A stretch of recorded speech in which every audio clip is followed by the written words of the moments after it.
I'd like to give the floor to the Minister from Lebanon, Mr. Hassan. Thank you very much, Mr. Chairman. I also wish to thank the Director General. The issue of food security worldwide is an issue which has been before us for a long time. It concerns both the amount available as well as prices and famine or hunger and undernourishment that people suffer from. This is a question of conscience, a question of conscience for the international community. It's also a threat to stability and peace in the world and the peace and stability of nations and peoples. There have been positive developments, but there are still some very negative points.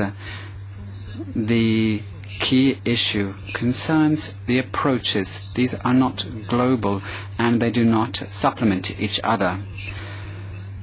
Or the global approaches have not been applied appropriately and extended in order to have concrete results with regard to global food security. It is therefore necessary to recall certain fundamental points which need to be settled or reformed. First of all, we must reform laws and codes of conduct of the World Trade Organization in order to put an end to this battle between economic regimes, also speculation involving foodstuffs, and a certain unfair competition between those who are powerful and those who are weak. Those who are weak cannot compete with the great powers of this world. Secondly, the global crisis, both economic and financial, and particularly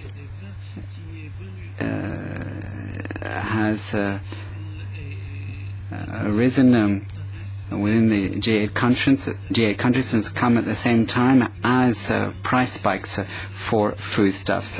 We therefore need a tax reform which benefits all citizens.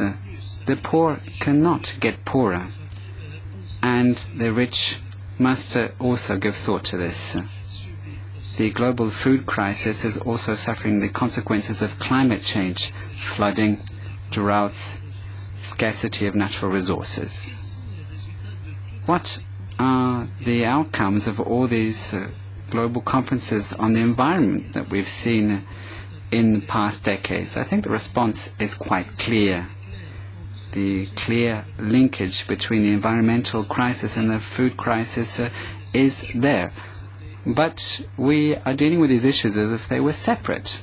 Fourth point, when we talk about productivity, enhancing productivity, I am not here to combat the principles of ownership of patents with regard to seeds.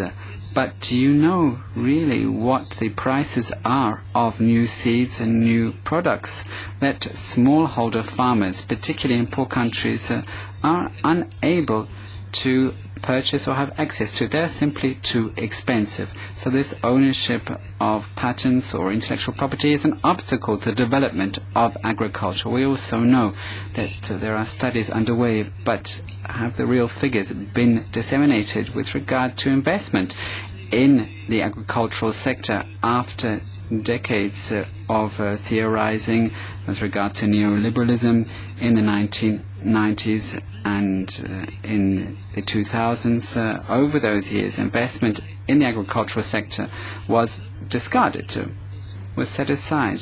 Recommendations have been made within the G20, but these recommendations have not been applied. We're talking a lot, we don't do much, and we therefore need to act more and speak less. Policy decisions must be made.